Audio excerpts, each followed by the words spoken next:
So let me go over the introductory concepts of database management systems.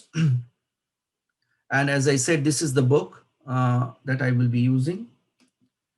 So before I start talking about database management systems, I would like to tell you why database management is important and why we need to learn it in the context of business. Now, if you look at any organization, whether it can be a very small organization or it can be a very large organization, every organization is generating huge amounts of data. If you look at a business, any business, like they have employees, a business has some customers, a business has vendors, suppliers, and so on. They have employees. So where do we store this data?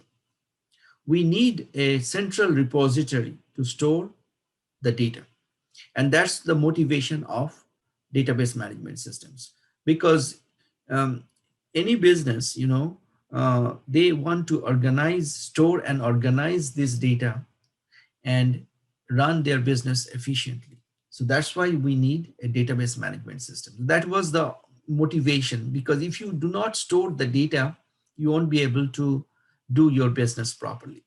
So that was the motivation for developing a database management system. And that is the reason, today, all the businesses that you can think of, they all implement a database management system. So that's why I want to emphasize the importance of database management systems. And as a MIS major, all of you will be dealing with businesses.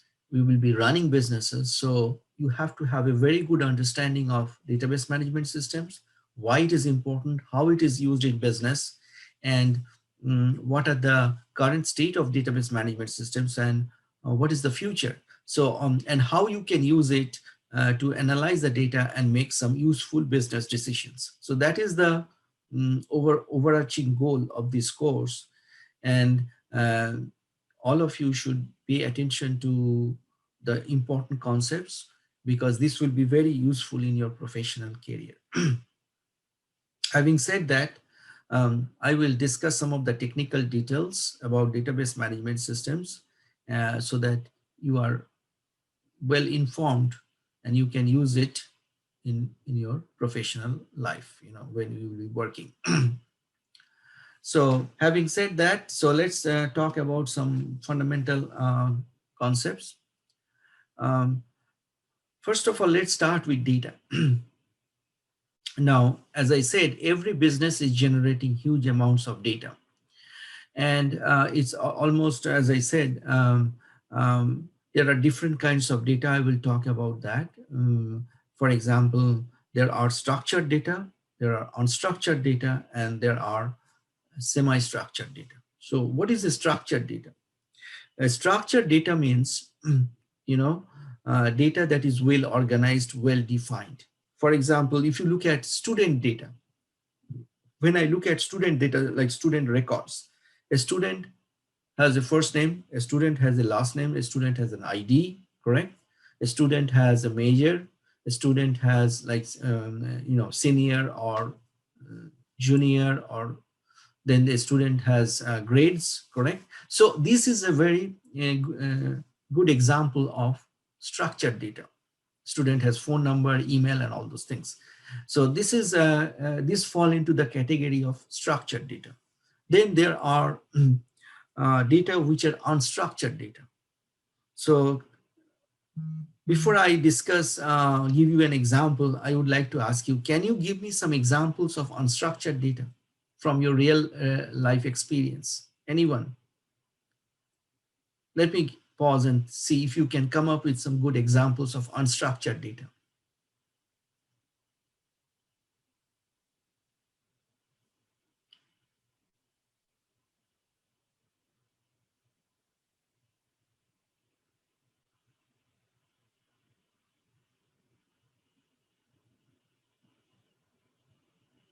Okay, so think about data that is generated in social media. Think about data that is generated in, like, for example, email. Uh, Somebody is tweeting, somebody is, posting pictures. So all kinds of data that is not under, well-defined data. For example, somebody is posting some images, emojis, and all kinds of things. So that is in the category of unstructured data, where it is not very well defined. Okay, so uh, so that's another video, audio, bunch of letters and numbers and all those things. That is generated particularly in social media. So those are unstructured data. And then there is another category of data that is semi-structured data, which is somewhat between those. So I will give you more examples later on. It will be clear to you.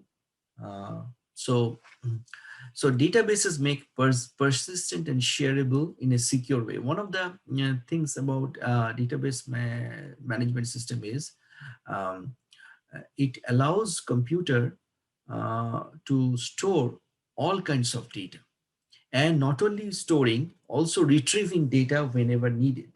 Okay, so data consists of, as I said, raw facts, and as I said, these data is building blocks of information. So now let me talk about some of the a very important concepts called metadata.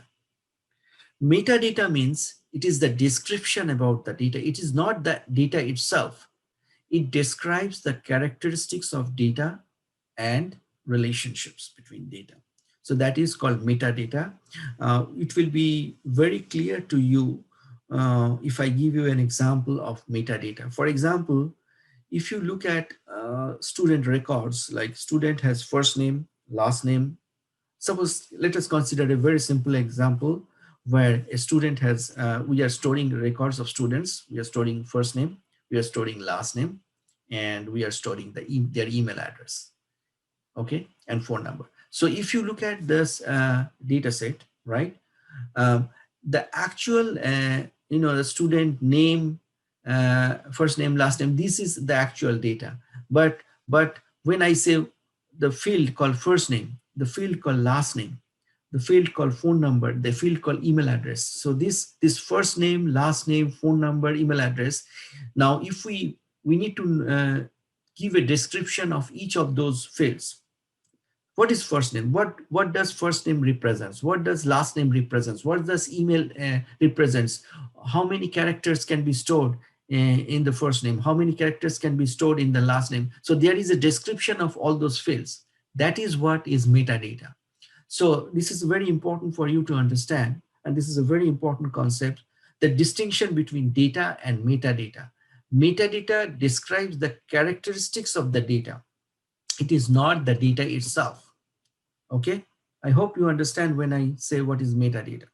So that is a very important concept in database management systems. And the second thing is a database. What is a database management system? Now let's talk about that. It's basically a collection of programs, okay, that manages database structure. It also controls access to data stored in the database. That means it is basically a very, think about it, it's a very complex software program that helps you to store the data, that helps you to manage the data, that helps you to retrieve the data from the database. In a simple way, that is what database management system is. Okay. And so let's talk about some of the roles and advantages of database management systems. It enables data to be shared. So it basically allows you to share the data across multiple users. There are many users who are using a database management systems.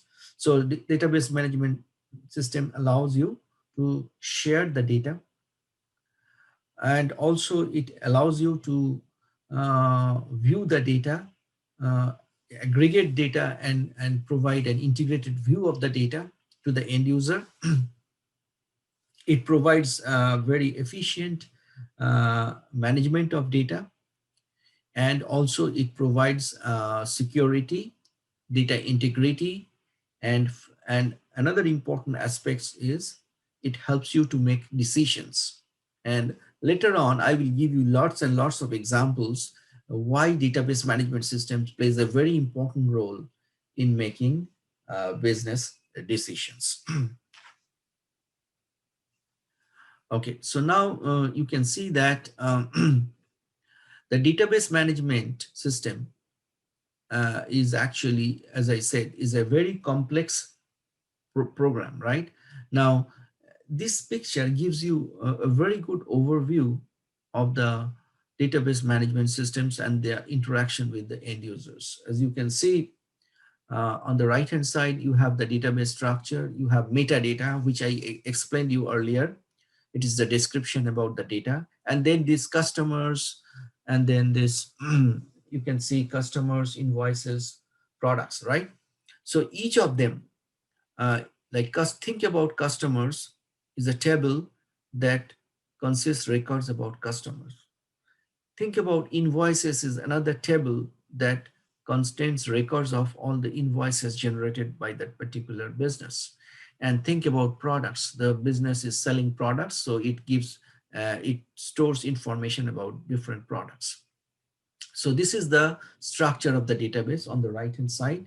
And then you can see mm, this is basically inside this database structure is inside the database management system. Uh, and then you can see the end users on your left hand side. The end users is interacting through and retrieving the data through the database management systems. They are connected through a computer which connects to the database management systems, and they are asking questions. For example, one of the things, if I give you a very simple example, like student, when a student registers in the university for a course, that information is stored in a central database. And when the student logs in again, the students will be able to see what kind of courses they have registered, what are the grades, what are the upcoming courses. All this information is in the database. Similarly, if the university wants to know which students got an A in the last semester, which student has GPA of 3.5 or higher, so they have to go to the database management systems and make a query, and the database management system will give you the answer. So you can understand the importance of database management systems and how it works. Okay, so the next thing is um, there are different kinds of database management systems, as I mentioned earlier. One way to look at a database management system is a single user database. And then there is a database management system where multiple users can use the database management systems. Now, in most of the cases, in a real world situation, particularly in an organization, it is a multi-user database because there are lots and lots of employees who are accessing the database, right? So it supports multi-user database, supports multiple users concurrently, okay? And so that is basically the structure today in most of the database management systems, okay? So multi-user database. And classification by location, what it means?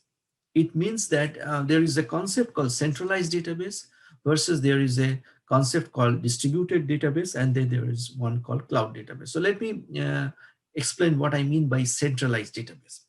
In centralized database means your database management system is installed or located in a one single computer or on a single site.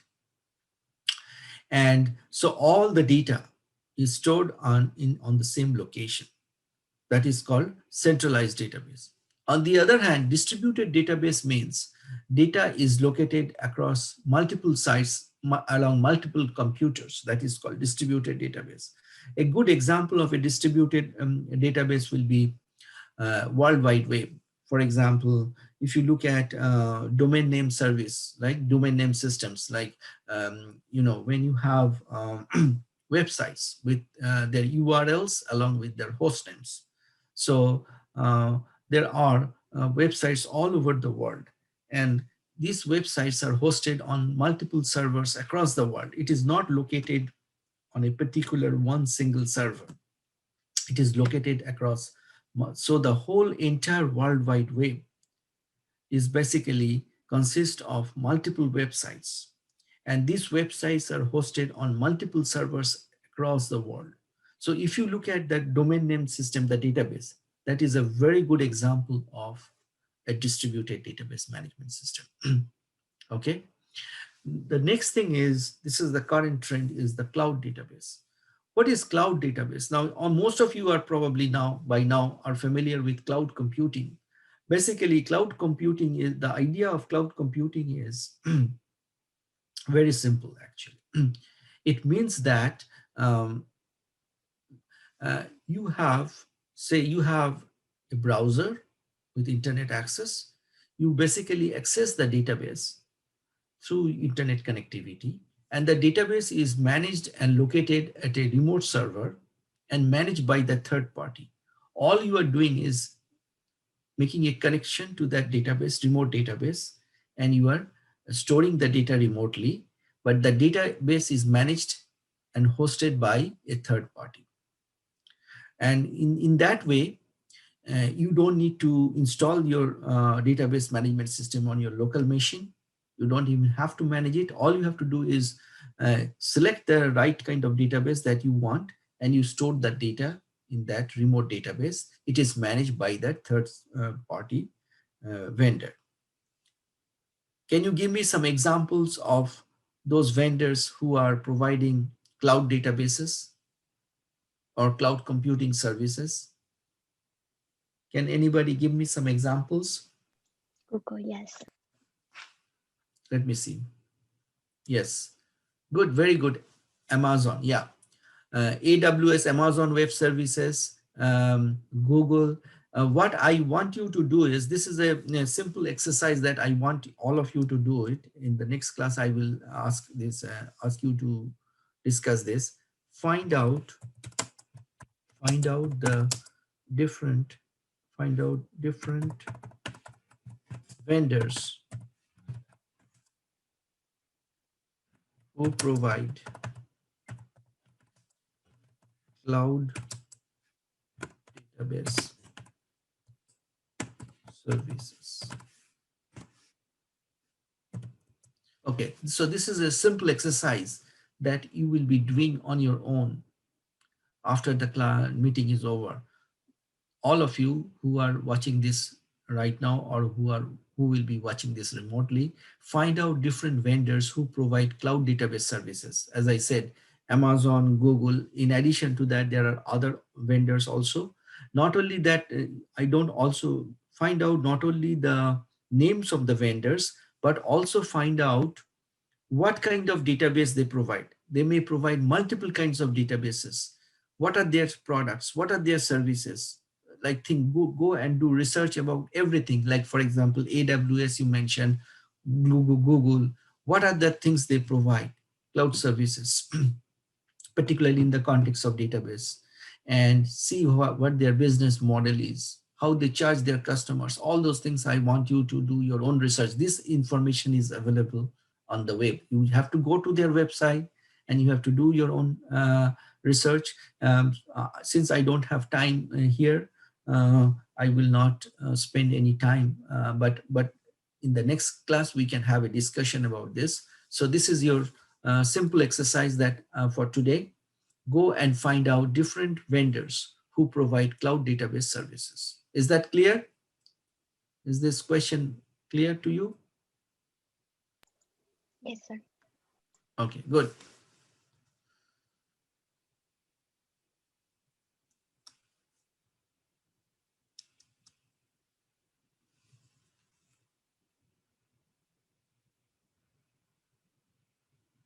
And there are, as I said, you can also classify database. General purpose database contains a wide variety of data used in multiple disciplines, and then you can have discipline specific or for a particular subject oriented. And then operational database is designed to support a company's day-to-day operations. Like this is kind of a live database which contains current data, not particularly not the historical data, but the current data. We will talk more about it later on. So that is, and then there are analytical database which provides stores historical data. And I will talk more about this when I will teach data warehouse, which stores historical data, and those historical data can be analyzed for making decisions. And then online analytical processing is basically for retrieving and processing and modeling data from the data warehouse. So online analytical processing is mainly used for in the context of data warehouse. And another important concept is called business intelligence, which is which captures and processes business data to generate information that support decision making. Okay, so now I want to talk about another important thing is this is something I mentioned earlier today. Databases can be classified to reflect the degree to which data is structured. Uh, Now, for example, I mentioned this earlier today, right? What did I mention this? For example, unstructured data, right? So there is as I mentioned, the data can be structured, data can be unstructured, and data can be semi-structured. So, so when I say um, structured data results from formatting, for example, I gave you examples of structured data like student records, customer records, all those, when it is well defined, that is structured data. Semi-structured data are a different kind of data that has some kind of structure but not fully structured. For example, let me give you an example in this context of what is the semi-structured data. I also talked about unstructured data, but semi-structured data is data that is generated particularly during the web transactions. Like you have some fields available, well defined, some fields are not missing, or some fields are not defined properly, particularly when you are dealing with web transactions, data generated by web applications, So, and this kind of data is particularly, there is a format called JSON. Let me mention this. JSON stands for JavaScript Object Notation. I will talk more about it, but just mention this. It is good to know that JSON formatted data is called semi-structured. Semi-structured data.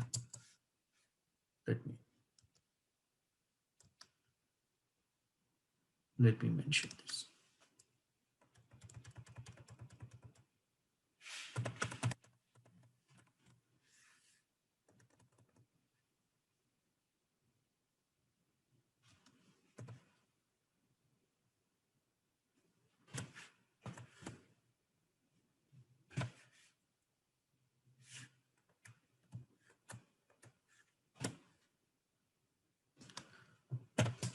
JSON.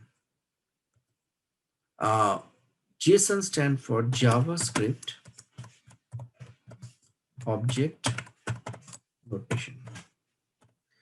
Now, there are data that is not fully structured, and particularly, as I mentioned, during web transactions, data generated, they are formatted like JSON, and there are some special kind of databases which also support this kind of data, JSON data. Now, let me also mention in this context what is XML.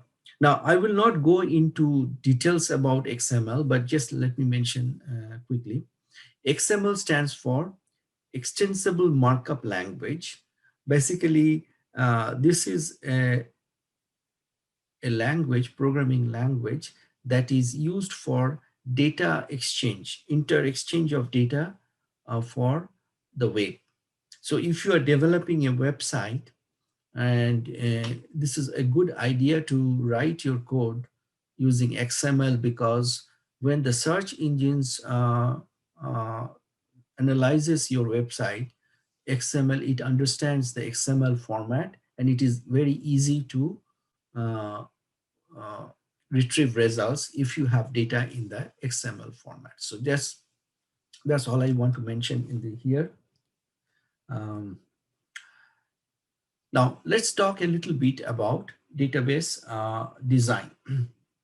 Now, database design is a very important aspect of database management system, because when you are designing a database from scratch, you need to think through it very carefully. What kind of data you want to store? How do you want to store them? How do you organize the data? Because your end goal is not only to store the data efficiently, also query the data and retrieve the information as quick as possible.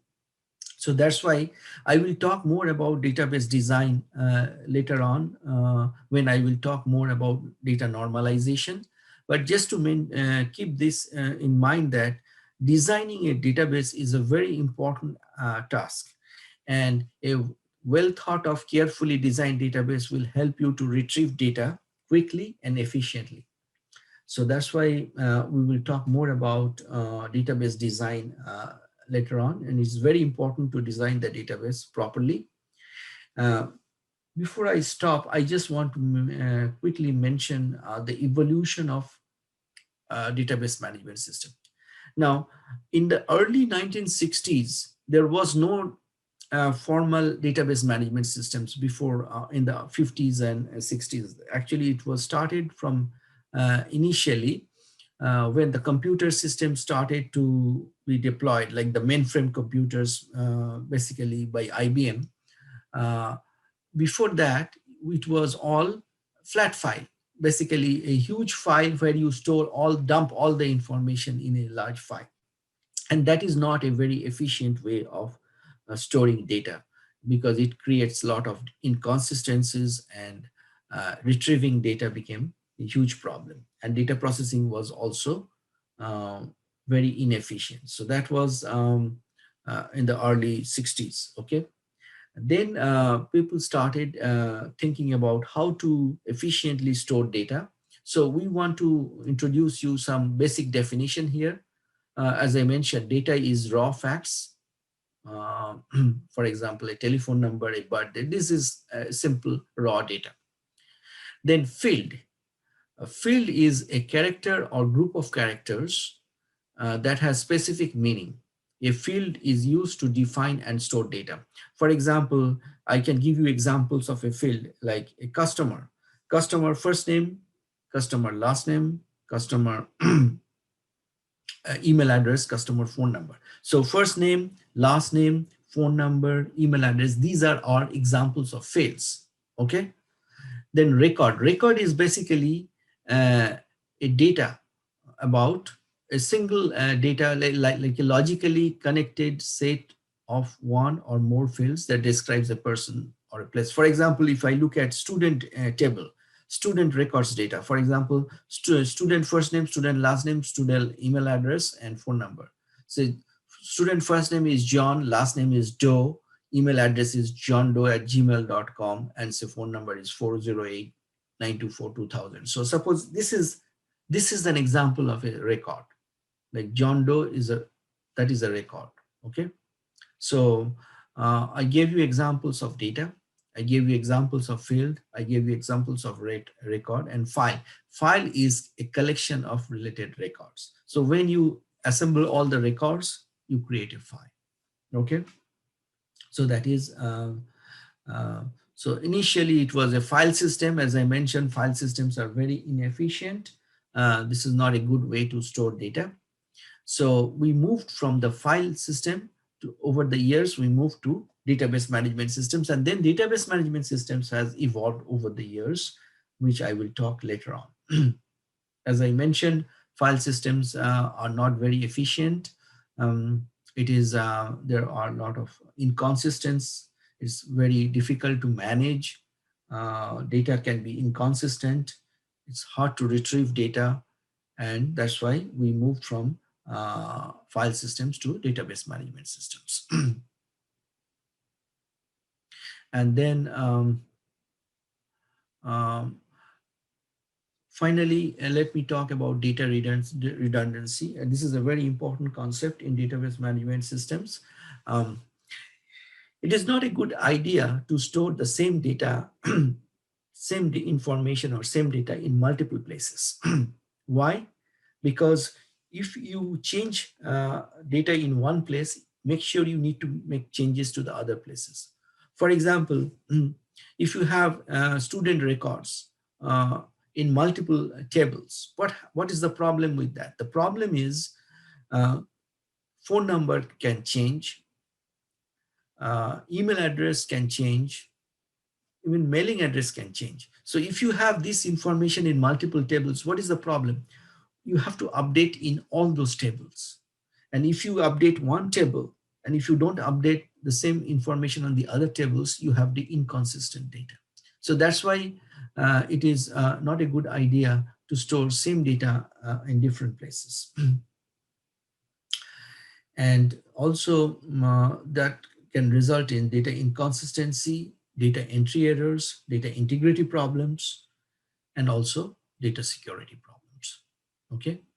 So that's why there are some anomalies that can happen, develop when not all the required changes in the redundant data are made successfully. So you can have update anomalies, you can insert anomalies, you can have deletion. So if you delete record from one place, but if you don't delete the record from other tables, you can have deletion anomalies. You insert a record in one table, but you don't insert that record in the other table. You have insertion anomalies. And same thing with the update. You update one table, but you don't update the other table. So you can have update anomalies. So that's why it is very important for you to understand that data redundant data can be a problematic. And that's why efficient database management system is necessary. Now, having said that, I would like to stop here today and about this lecture, and I will basically discuss a few other things before I stop.